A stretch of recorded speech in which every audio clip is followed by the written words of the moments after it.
Ce matin, à l'école du berceau, les élèves de CE2 vont en classe. Une scène des plus banales, pas si sûre. Car depuis quelques mois, dans les cartables, les cahiers ont disparu. Ils ont laissé la place aux tablettes tactiles. Avant de commencer l'écriture, vous êtes allé voir le modèle sur la tablette? Ici, grâce aux tablettes, on apprend à écrire, à compter. CSES. Et le professeur peut même faire travailler ses élèves en petits groupes séparés, de façon autonome. Quand vous mettez le casque sur la tête, on met le son tout bas, d'accord? Parce que sinon, ça abîme les oreilles. Ah, ça va nous abîmer les oreilles. Ici, les enfants rédigent une dictée préenregistrée par le prof sur leur tablette. Pendant qu'à l'autre bout de la classe, Hello. un deuxième groupe suit un cours d'anglais. Can you see us? Not yet, no. Not yet? Okay. Grâce à Internet, les cours se donnent par visioconférence. L'enseignante se trouve en Angleterre. Okay. Aujourd'hui, la leçon porte sur le corps humain. See. What can we see in the picture? What can you see? My eyes. Let's point with the fingers like this. My ears. My nose. Oh, my nose. Have a good day and goodbye. Goodbye, thank you. Dans la classe, le professeur anime une nouvelle leçon à l'aide d'un tableau numérique interactif. Histoire. Je vous ai mis un petit texte à trous. Et je vous laisse construire tranquillement la leçon que nous recopierons après. Les hommes deviennent sédentaires.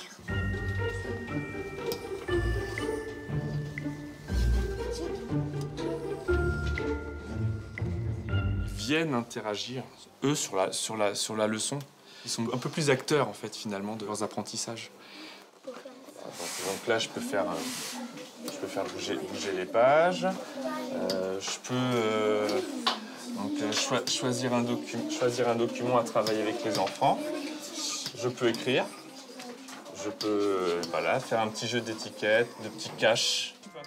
Elancourt est la première ville de France à avoir converti ses écoles au tout numérique. Une initiative du maire. 2 millions d'euros d'investissement pour sa ville, une vraie révolution. Qu'est-ce que vous préférez, le tableau à la craie ou le tableau numérique? Ok, stop. Qu'est-ce que vous préférez, travailler avec le cahier ou travailler avec la tablette?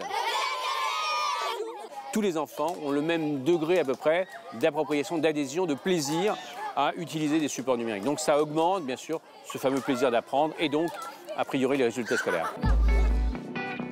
La promesse d'une école meilleure grâce à la technologie. Une promesse à coût de millions qui aiguise l'appétit des grandes multinationales de la high-tech. Tableaux interactifs, tablettes tactiles, livres numérisés. Ces nouveautés représentent à l'échelle de la planète un marché colossal, environ 100 milliards d'euros. Moi, je serais enchanté qu'il y ait 11 millions de tablettes entre les mains de chaque élève. Un bouleversement qui inquiète certains professeurs.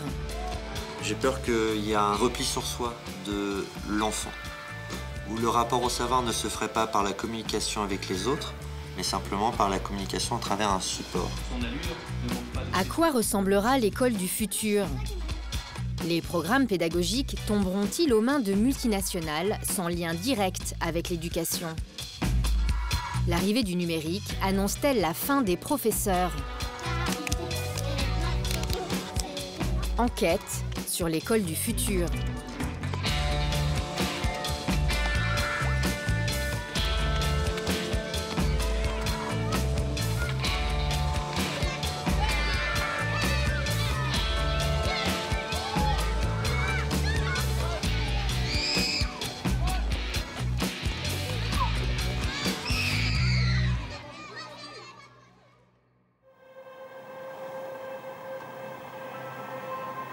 Notre enquête commence en Corrèze. Premier département de France à avoir équipé tous ses collégiens de tablettes numériques.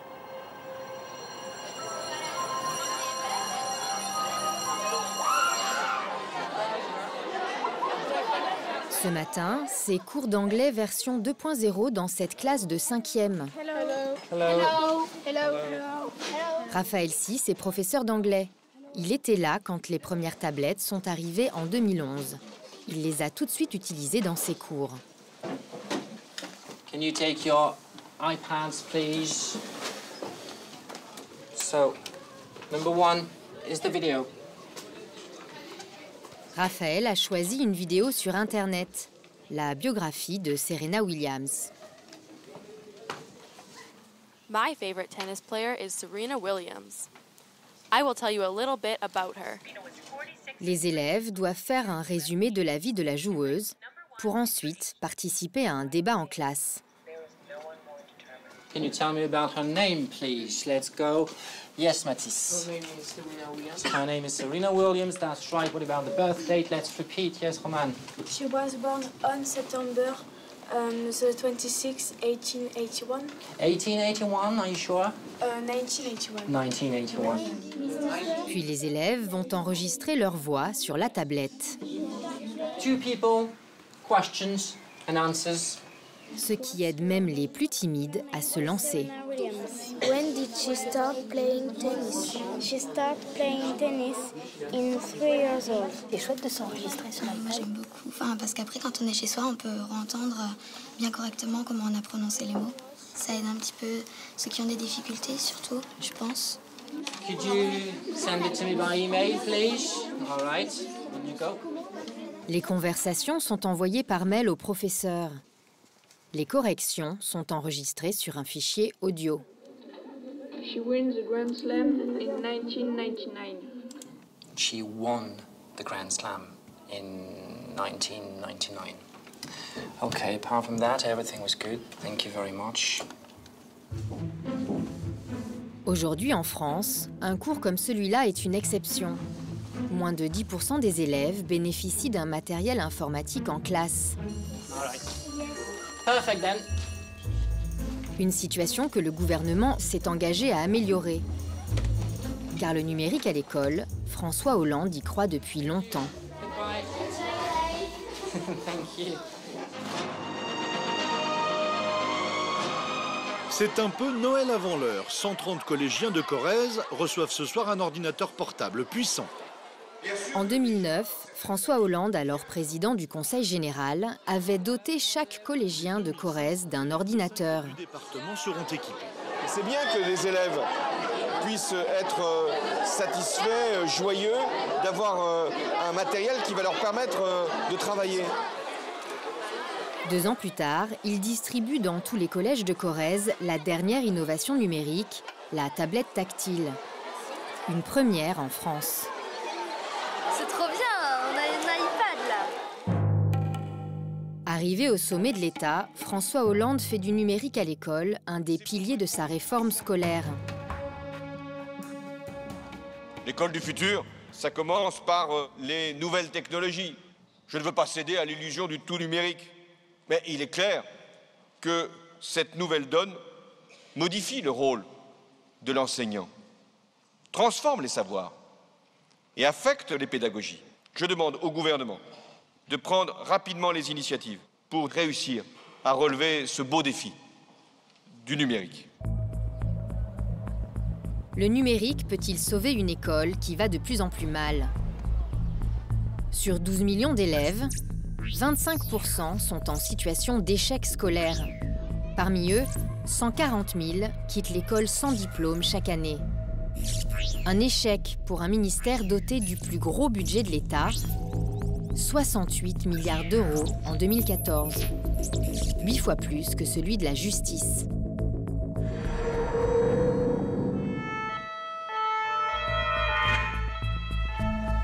Aujourd'hui, le ministre de l'Éducation nationale, Benoît Hamon, se rend dans une école de l'Allier. Bienvenue dans une école. Heureux de vous accueillir. Dans un de ces rares établissements français équipés d'outils numériques connectés à Internet. Pardon, on va où là? un modèle pour demain. Ça va bien? Et ça vous aide beaucoup de travailler comme ça? Vas-y. Ah oui, énormément, il nous aide beaucoup. Plus sur Internet, c'est mieux. Plus il nous corrige les fautes. Quand on est sur les ordinateurs, on peut se lever pour aider les autres s'ils ont un problème. Super. Le ministre est venu annoncer un plan de 5 millions d'euros. Il veut équiper 9000 écoles en haut débit dès la rentrée 2014. La révolution éducative et sociale par le numérique démarre. Le numérique va faire évoluer les pédagogies et probablement être un des meilleurs instruments, si on sait bien l'utiliser, pour réduire les inégalités. Or, hélas, aujourd'hui en France, fils d'ouvrier, vous avez plus de chances d'être ouvrier qu'un fils de cadre. Pourquoi? Parce que, hélas, l'école ne vous permet pas toujours de faire autre chose que cela. Et moi, je ne veux plus d'une école qui trie par l'échec. Voilà. Pour organiser cette révolution de l'école, le gouvernement crée en avril 2014 la direction du numérique éducatif. Du jamais vu.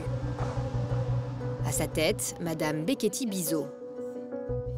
La nouvelle direction, elle est là pour mettre en place une nouvelle organisation. Elle est une sorte de plateforme de mise en synergie de toutes les compétences et de tous les acteurs du numérique éducatif. Et ces acteurs, ils ne sont pas tous au ministère. Ces acteurs sont d'abord les enseignants, mais ce sont aussi les académies, les collectivités, les partenaires industriels. On a là un ensemble d'acteurs dispersés qui ne sont pas tous au même niveau, mais qui doivent contribuer à faire en sorte que, véritablement, l'école entre dans l'ère du numérique. Alors que l'école française entre dans l'ère du numérique, un pays a 10 longueurs d'avance.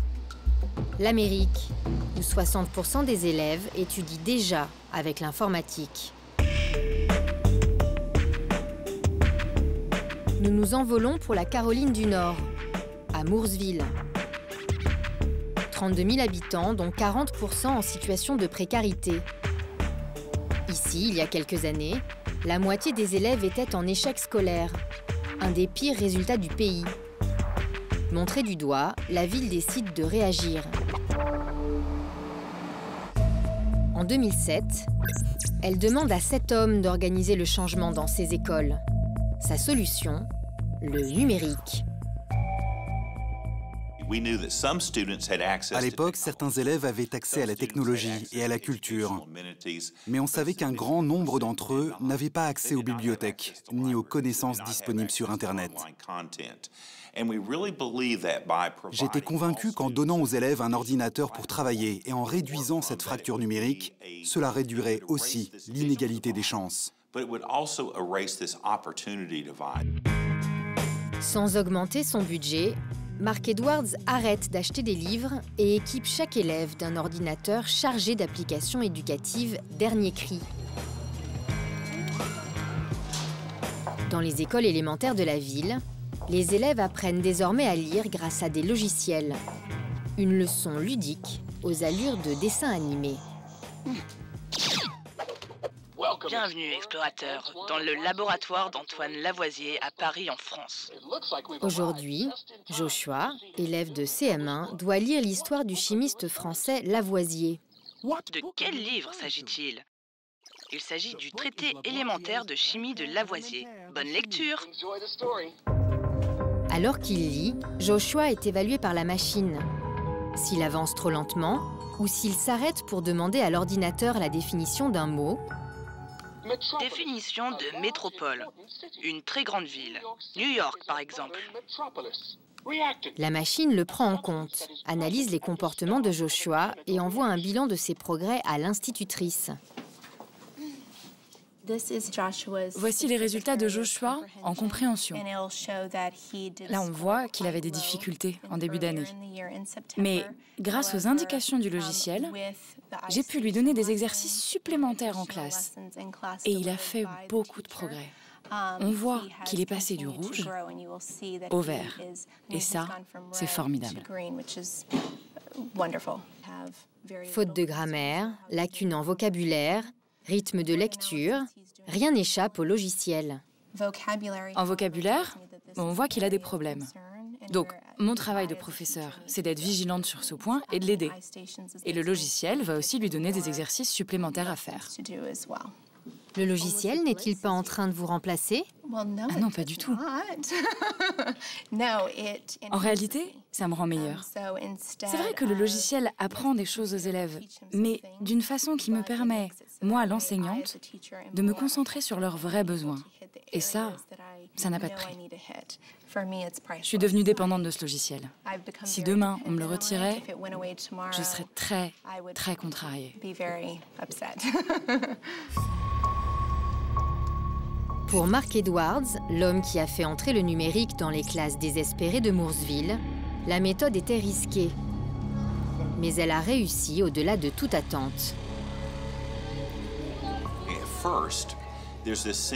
Au début, on imagine que donner des ordinateurs aux élèves, introduire de la technologie dans la classe va tuer le rapport humain. On pense que les élèves vont s'enfermer face à leur ordinateur la tête baissée. Mais c'est l'inverse. Nos professeurs deviennent des guides pour les élèves. Ils vont d'un bureau à l'autre. C'est comme s'ils dirigeaient un orchestre. Et ça crée une activité qui est très différente de la classe à l'ancienne où le prof contrôlait tout. Le prof n'est plus au centre, c'est la connaissance qui est au centre. Ici, la classe qui, en 2007, posait le plus de problèmes était celle de terminale. Bonjour. Aujourd'hui, nous assistons à leur cours de littérature sur les utopies contemporaines. Bon, comme je vous le disais hier, on va travailler en petits groupes aujourd'hui. Chaque groupe doit illustrer la société idéale par une photo. Ici, la notion de prospérité. Le but est de montrer qu'une société peut être prospère sans que personne ne soit exploité. C'est pour ça qu'on soulève le bureau ensemble. Donc vous avez symbolisé votre monde idéal? Oui, en 10 minutes. Les photos sont mises en ligne sur le site de la classe. Ensuite, les élèves doivent débattre par chat. L'objectif est d'approfondir l'analyse des œuvres que nous travaillons, d'identifier les arguments mis en avant par les auteurs et de comprendre les points communs entre les ouvrages. La méthode peut faire sourire, mais cette terminale est devenue une classe d'excellence. Une appellation officielle qui donne à ses élèves un accès prioritaire aux plus grandes universités. Impensable il y a encore 7 ans. Aujourd'hui, Mooresville est passé de 50 à 98% de réussite scolaire. Un exploit qui leur a valu une visite d'Obama.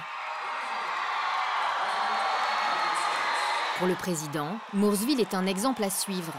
Il veut 100% d'école numérique, le plus vite possible. C'est pourquoi aujourd'hui, nous allons passer à la vitesse supérieure pour que tous les élèves des classes américaines aient accès à Internet et aux meilleurs outils numériques éducatifs. Depuis, ce n'est pas que l'école, mais toute la ville qui a changé de réputation. On ne fuit plus les quartiers pauvres.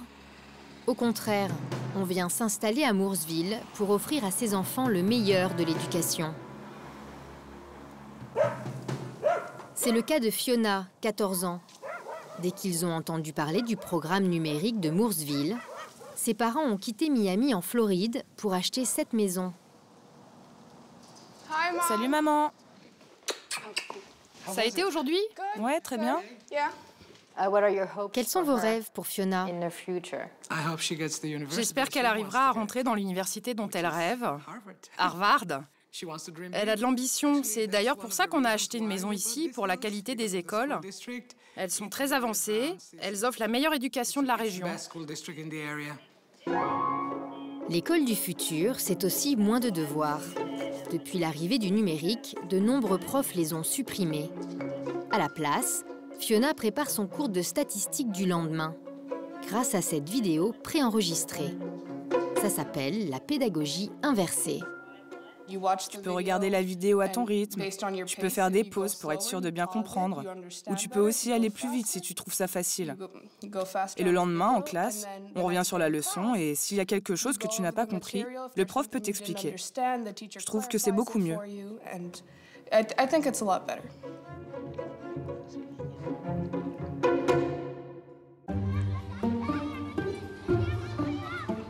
Retour en France. Ici, 90% des élèves, soit 11 millions d'enfants, en sont toujours au papier et au crayon. Le plus souvent, les classes ressemblent à ça. La consigne est claire. Je vais, avec le vidéoprojecteur, afficher un texte au présent. Dans cette classe du 20e arrondissement parisien, installer un écran relève de l'exploit. Alors, à votre avis, au bout de combien de fois ça va tenir? On va voir.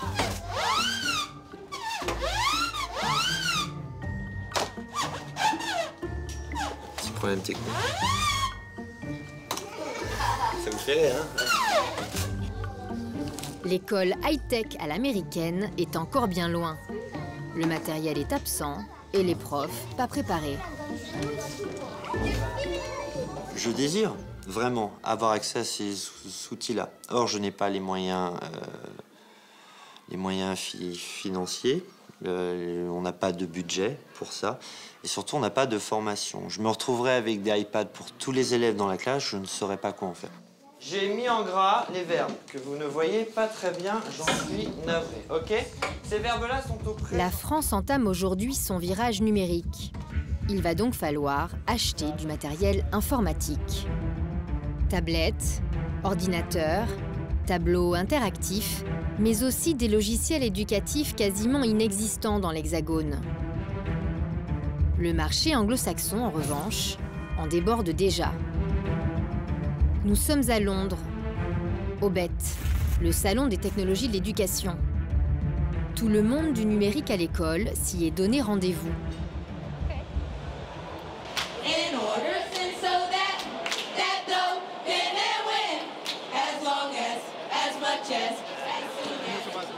On y retrouve Madame Becchetti-Bizot, la toute nouvelle responsable du numérique au sein de l'Éducation nationale.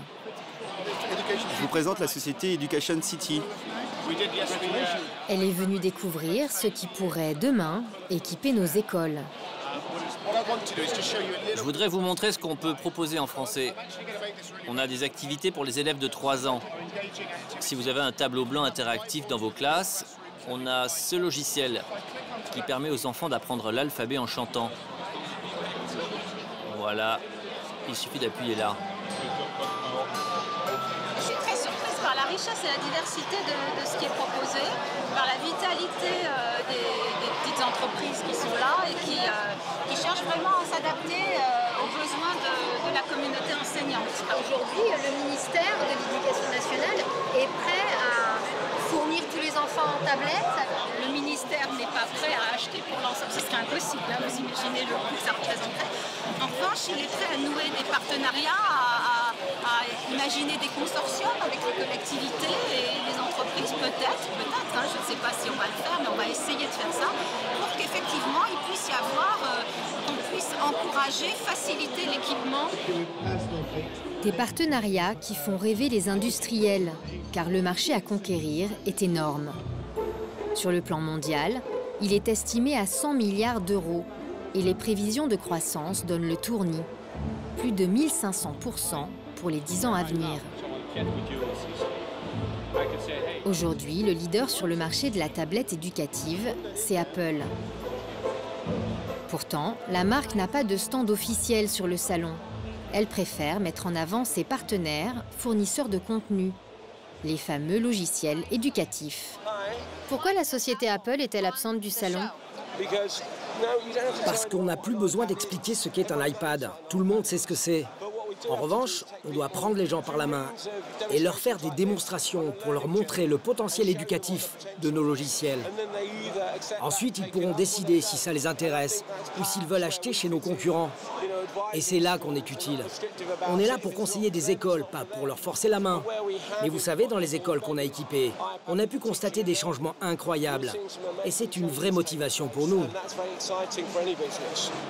Pour les industriels, ces logiciels sont les meilleurs moyens d'attirer les clients dans leur filet.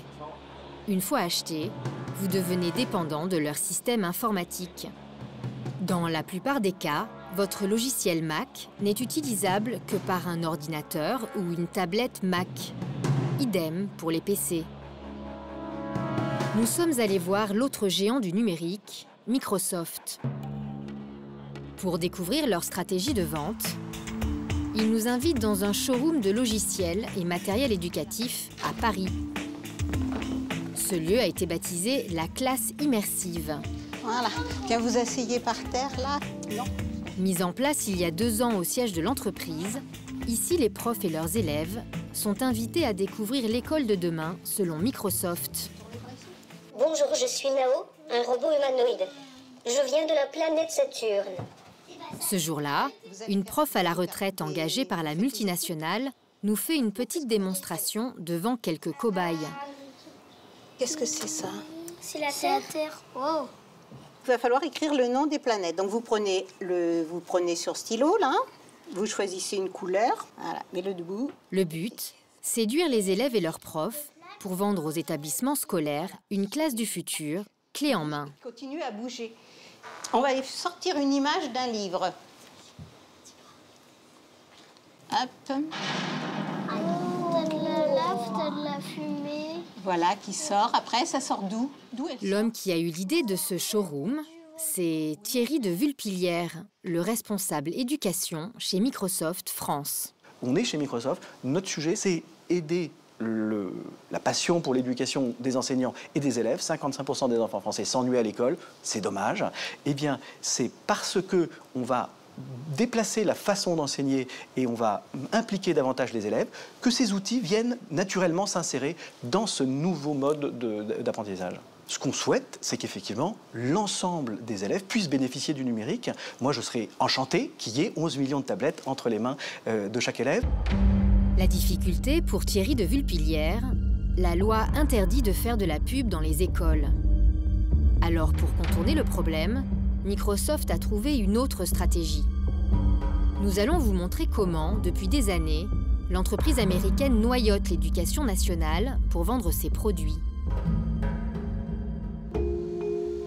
L'homme qui a découvert le poteau rose, c'est Alexis Kaufman, un professeur de mathématiques. En 2008, il se rend sur le site du Forum des enseignants innovants, un forum parrainé par l'Éducation nationale où les profs présentent des projets pédagogiques.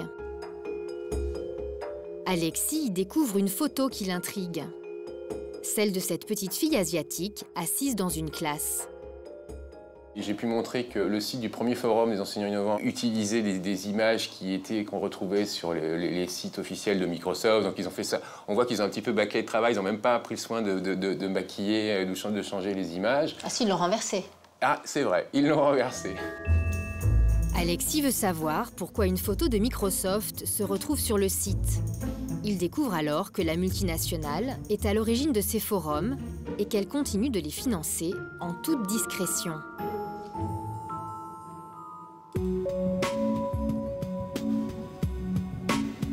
Nous nous sommes rendus au dernier forum des enseignants innovants. Cette année, il se tient au Conseil régional d'Aquitaine. Dans le hall, des professeurs présentent leurs projets. Il n'y a pas de classe en fait, c'est un espace qui est totalement ouvert sur la vie, c'est-à-dire on sort dans le quartier, on sort dans la ville, on sort sur le... Sur l'estrade, des représentants des professeurs, du Conseil régional et du ministère de l'Éducation nationale. La direction du numérique pour l'éducation a été voulue par le ministre comme une direction à vocation pédagogique. C'est la pédagogie et pas la technique qui est au cœur de cette direction, même si l'ambition était de réunir les deux aspects, la pédagogie et les systèmes d'information et la technologie. Dans l'auditoire, au premier rang, assis derrière la plante, Thierry de Vulpilière, monsieur Microsoft. Alexis Kaufmann est venu lui demander plus de transparence sur l'implication financière de la multinationale dans le forum. Quelle est la somme allouée à Microsoft à ce type d'événement, par exemple? Alors, bon, je ne donne pas de chiffres. La somme, elle est marginale aujourd'hui sur l'organisation de ce forum. Malheureusement, je suis très content que tu me retires la parce que la première fois, Sciences Po Plagius avait lancé un chiffre, c'était quasiment 50% du budget. Je pense qu'on n'a jamais excédé les 50%, mais effectivement, on a été dans l'ordre de 50%. C'est quand même assez fort. Absolument, et on est très fiers de soutenir cet événement-là. D'accord. Voilà. Thierry de Vulpillière n'en dira pas plus. Son parrainage reste discret. Certains professeurs n'en ont même pas connaissance. C'est un événement qui est en grande partie financé par Microsoft. Ça vous inspire quoi? Alors ça, je ne savais pas déjà, d'une part. Et d'autre part, ça aurait été mieux que l'Éducation nationale finance intégralement ce type de forum. Pourquoi? Il y a un risque de conflit d'intérêts. J'ai pas envie nécessairement d'être obligé d'utiliser les produits Microsoft en cours. Thierry de Vulpillière est le seul industriel du monde numérique présent ici. De stand en stand, il entretient son réseau avec le corps enseignant. Laurent Juin, c'est pas son premier forum. Non. Et donc, paradoxalement, on a l'impression qu'on est dans un stand de travaux manuels. Vous voyez des fils et de la laine. Et c'est une enseignante qui a été une des premières enseignantes à utiliser Twitter. Twitter, ça nous avait permis, ça permet aux élèves de communiquer. C'est-à-dire qu'on est dans une salle de classe, mais ça permet d'ouvrir. On a fait des projets de communication où on communiquait avec des hommes politiques, des écrivains, des journalistes. Donc des échanges courts qui nous ont amenés à faire des projets plus larges, des rencontres, des écrits, des échanges. Adepte d'Internet, l'enseignante devient une cible pour le représentant de Microsoft. Ce matin même, il a offert 10 tablettes à sa classe. On a la chance d'avoir 15 postes informatiques, c'est pas le cas tout le temps. On va bientôt avoir des tablettes. Et puis... ouais. Une petite surface pour débarquer chez elle. Les bonnes nouvelles, voilà, les forums permettent aussi ces échanges-là. 10 tablettes offertes pour essayer d'emporter le marché dans un établissement de 700 élèves. Microsoft a mis en place un lobby bien rodé avec le corps enseignant et sa hiérarchie. Nous avons pu récupérer cette invitation envoyée à certains fonctionnaires de l'Éducation nationale. L'Académie de Paris les invite à découvrir l'innovation numérique au siège de Microsoft. Au programme, la classe immersive. Souvenez-vous, le showroom de Microsoft inventé pour faire la promo de la classe du futur. Pour Alexis Kaufmann, c'est la neutralité de l'école qui est mise à mal. Ce qui est scandaleux, c'est qu'une journée académique d'information, formation, études autour du numérique se retrouve chez Microsoft. Elle n'a absolument rien à faire chez Microsoft, tout simplement. Est-ce qu'on imagine le ministère de l'Agriculture organiser ces journées d'études chez Monsanto, par exemple? Non. Nous sommes allés présenter l'invitation à la nouvelle directrice du numérique éducatif. Le 28 mai, il y avait l'Académie de Paris qui organisait une journée sur l'innovation au siège de Microsoft. Oui, effectivement, le rectorat de Paris a fait cette manifestation au siège de Microsoft. Est-ce que vous ne trouvez pas que ça fait un peu beaucoup? Il y a peut-être une collision d'intérêts. Effectivement. Moi, de toute façon, oui, je l'ai découvert le jour même. Vous y étiez? Ah, je n'y étais pas. Je n'y serais pas allée. Parce que je pense que là, on a une confusion des genres. Je ne désapprouve pas le recteur. Je pense qu'il y a une forme de naïveté, qui n'avait pas la volonté de promouvoir Microsoft. Vous êtes contre?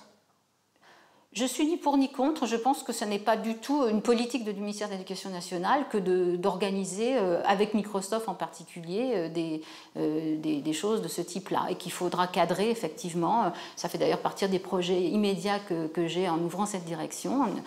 C'est de cadrer clairement nos partenariats avec les entreprises.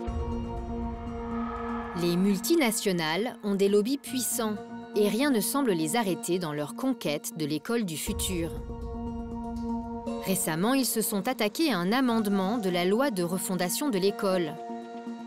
L'amendement proposait que notre école utilise en priorité les logiciels libres. Les logiciels libres, c'est la hantise des entreprises high-tech. Ils peuvent être créés, partagés et modifiés par n'importe qui. Et ils sont presque toujours gratuits. un système qui vient concurrencer les géants du numérique. C'est la députée écologiste Isabelle Attard qui propose à l'Assemblée cet amendement en faveur des logiciels libres. Cet amendement a été entièrement validé par la Commission Culture et Éducation en première lecture à l'Assemblée, au Sénat également. Et lorsque le texte revient en deuxième lecture à l'Assemblée, on s'aperçoit que le syndicat du secteur du numérique, le Syntex, vient d'envoyer un communiqué de presse qui alerte justement sur cet amendement accepté par l'Assemblée et le Sénat sur la loi refondation de l'école. Voici ce communiqué du syndicat des entreprises du numérique. Un communiqué très alarmiste. Ces dispositions handicaperont gravement la plupart des entreprises déjà présentes sur cette filière. Il a été envoyé à la presse, à tous les députés et au ministre de l'Éducation nationale de l'époque, Vincent Peillon. Alors que l'amendement d'Isabelle Attard aurait permis à l'État de faire des économies importantes, Vincent Peillon recule. Alors comment vous expliquez cette situation ? Parce qu'il y a un lobby et une pression incroyable de la part des plus gros éditeurs de logiciels propriétaires. Et comme je le disais, Microsoft est le plus gros. Nous avons tenté à plusieurs reprises de joindre l'ancien ministre pour qu'il nous explique sa marche arrière. Il a refusé. Une autre révolution se prépare avec l'arrivée du numérique à l'école. Celle du bon vieux manuel scolaire. 6 grands éditeurs proposent désormais à côté de leurs livres papier un format 2.0.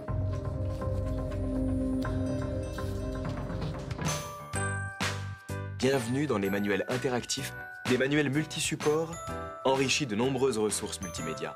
Clair, adapté, intuitif et simple d'utilisation, des cours, des savoir-faire, des méthodes, des exercices, des synthèses, des bilans. En apparence, ces versions digitales sont formidables, mais la réalité est moins glorieuse. Nous sommes allés à la rencontre d'un homme qui teste régulièrement ces nouveaux manuels. Ghislain Dominé, professeur d'histoire-géographie et référent numérique dans son établissement. Au premier coup d'œil, la première chose que je me suis dit, c'est on a la même mise en page papier, juste transposée de manière numérique.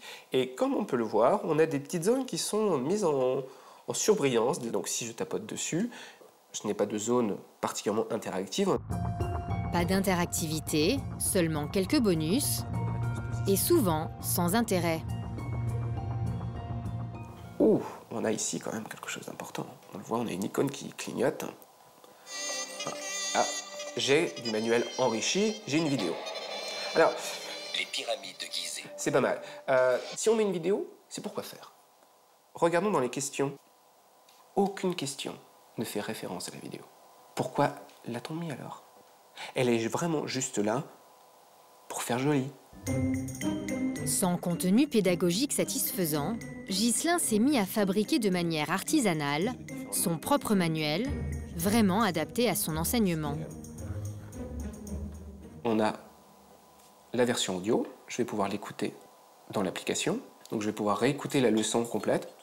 Voilà. Notre deuxième thème d'histoire de l'année nous conduit à... Je vais pouvoir faire des recherches dans tout le livre, en recherchant sur Wikipédia ou en recherchant sur le web. Ici, j'ai l'auto-évaluation. Comme ça, l'élève va pouvoir s'entraîner à son rythme. Là, je peux répondre aux questions et quand je suis prêt, j'envoie le rapport directement à l'enseignant. Ghislain n'est pas le seul à trouver l'offre numérique des éditeurs peu convaincante. Au collège Victor Hugo de Tulle, on a fait le même constat. Alors, je vous ai mis plusieurs documents. Vous allez déjà ouvrir les extraits, d'accord? Ici, les profs font travailler leurs élèves sur des tablettes depuis 4 ans. Mais cette année encore, en réunion des professeurs, c'est le désarroi. Impossible de trouver un manuel numérique satisfaisant. La valeur ajoutée du contenu n'est pas... Elle est discutable. Et... C'est bien, mais c'est pas...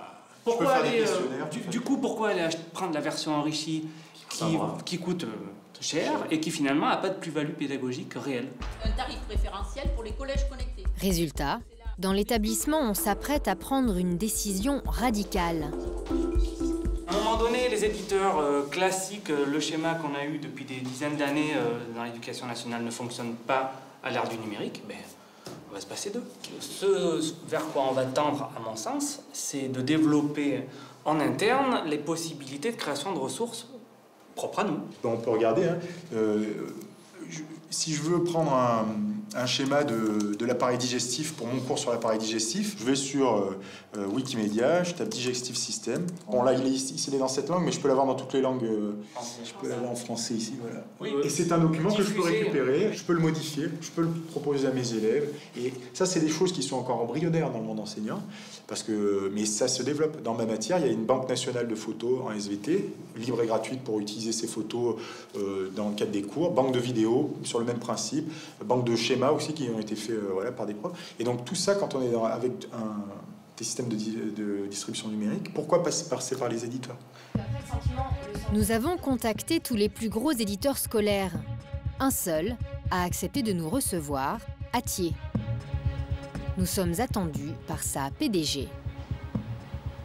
Quand vous entendez qu'ils sont prêts à se passer des éditeurs, qu'est-ce que... Mais ce genre de réflexion, on l'entend, mais enfin, voilà. Le manuel scolaire, c'est le bouc émissaire parfait de tous les maux de la société. Donc aujourd'hui, l'école n'arrive pas à passer au numérique, c'est de la faute aux éditeurs scolaires. Arrêtons ce discours un petit peu simpliste. Le problème des éditeurs, c'est qu'ils voudraient retarder la disparition des manuels papier, car ce sont les produits les plus rentables de leur activité. C'est ce que dénonce Michel Pérez. Bonjour. Cet inspecteur général de l'Éducation nationale a été chargé par le ministère de faire un état des lieux du numérique à l'école. L'offre commerciale favorise énormément le papier parce que c'est sur le papier que se font les marges de rentabilité. La rentabilité est de l'ordre de 8%. C'est un des secteurs les plus rentables de l'édition. Évidemment, évidemment. Dans un rapport publié en 2013, Michel Pérez met en évidence la stratégie des éditeurs pour continuer à vendre des manuels papier. Une stratégie du prix. Explication. Pour acheter un manuel numérique, les profs ont deux options. Première option, le manuel numérique coûte environ 50 €. Un prix raisonnable, mais qui oblige à acheter en plus la version papier à 20 €. Deuxième option, vous refusez d'acheter la version papier. Le prix passe alors à 600 €. Une envolée du prix dénoncée par l'inspecteur général. Manuel scolaire, sciences de la vie et de la terre, le professeur achète le format papier et le format numérique pour lui, il paye 59 €. Donc si le professeur veut simplement le format numérique, il paye 600 €. Et c'est comme ça chez tous les éditeurs. Nathan, 49 € le manuel numérique si vous avez déjà acheté le livre, 1200 € si vous ne voulez pas le livre. Belin, 79 € avec le livre, 585 € sans. Hatier, 79 € avec le livre, 621 € sans. Nous avons voulu avoir l'avis de Madame la PDG d'Hatier sur ce rapport. Voilà, ça c'est une page du rapport où il explique bien que le différentiel de prix entre les deux tarifs n'est pas du tout favorable au passage au tout numérique. Mais ça c'est son point de vue, d'accord. C'est le point de vue de l'inspection générale. C'est le point de vue de l'inspection générale. L'édition scolaire aujourd'hui, c'est une des parts les plus rentables de l'édition. Vous n'êtes pas presque à 10% de rentabilité par rapport à d'autres secteurs. Est-ce qu'on ne se dit pas qu'à un moment donné, vous pourriez faire un effort en termes de prix? Parce qu'il n'y a plus les frais d'impression, de reliure, d'envoi. C'est quand même des kilos et des kilos de papier qui coûtent cher. C'est la logique habituelle. Quand on fait du numérique enrichi, on adjoint des vidéos, des photos, tout un tas de ressources, des animations qui ont des auteurs derrière, donc il y a des droits d'auteur supplémentaires par rapport à la version du papier. Donc c'est tout un économique qu'on construit. Donc oui, ces investissements ils sont faits, nos marges sont grignotées par ces investissements, et on investit et on sera prêt le jour où le marché va décoller.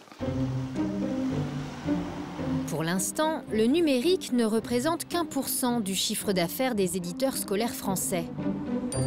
Une goutte d'eau. Par comparaison, ils représentent 27% chez les éditeurs américains, qui, eux, ne cessent de se développer. Aux États-Unis, ce qui se met en place, c'est une école où tout se dématérialise et où les profs disparaissent. Une école virtuelle qui vous promet un monde meilleur.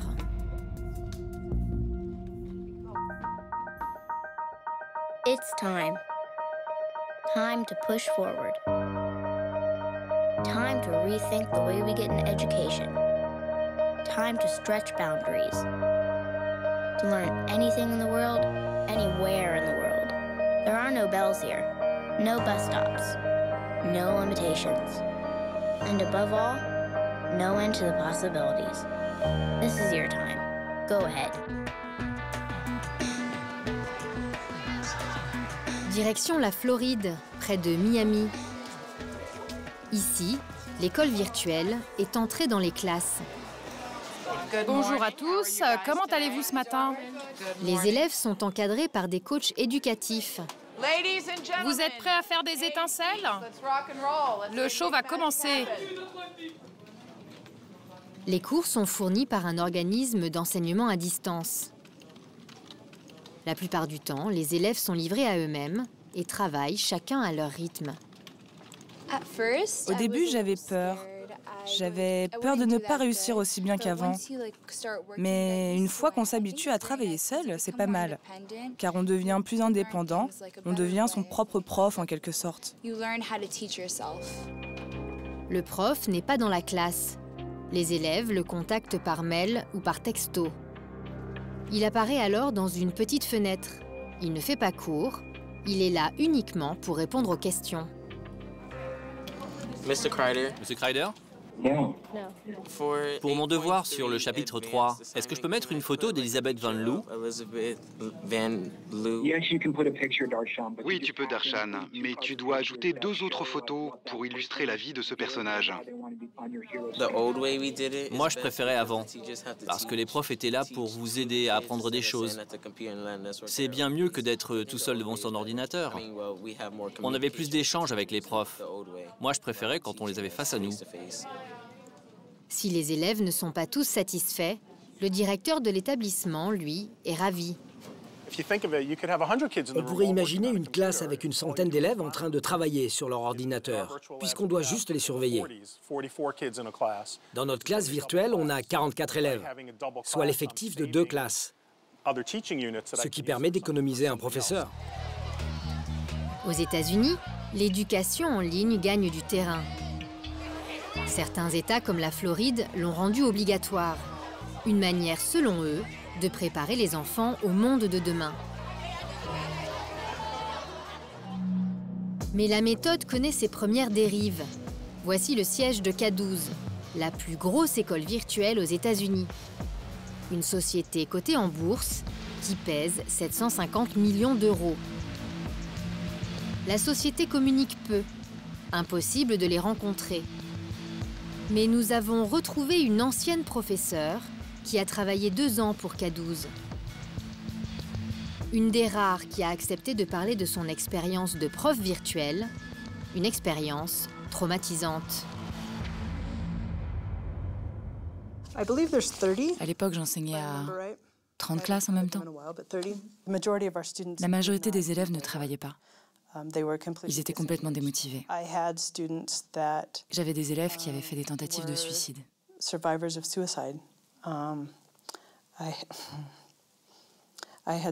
Des élèves qui avaient perdu des amis, des parents. J'avais des élèves qui avaient des problèmes avec l'alcool, la drogue, des élèves dépressifs qui s'automutilaient. Émotionnellement, c'était trop dur pour moi de ne pas pouvoir aider les élèves qui en avaient besoin. Sur Internet, les élèves qui suivent la méthode K12 sont de plus en plus nombreux à se plaindre. K12, c'est pourri. Ma 3e avec K12, c'était l'enfer. Il faut fermer cette école. Les résultats des élèves K12 dégringolent. Alors, pour éviter la débâcle, l'entreprise réagit. On nous a demandé de faire passer les élèves dans la classe supérieure en ne tenant pas compte de certaines notes pour faire remonter artificiellement leur moyenne. Mais rien n'y fait, et les plaintes commencent à pleuvoir. Nous tentons de joindre Jeff Kitowski, le directeur de la communication de l'entreprise.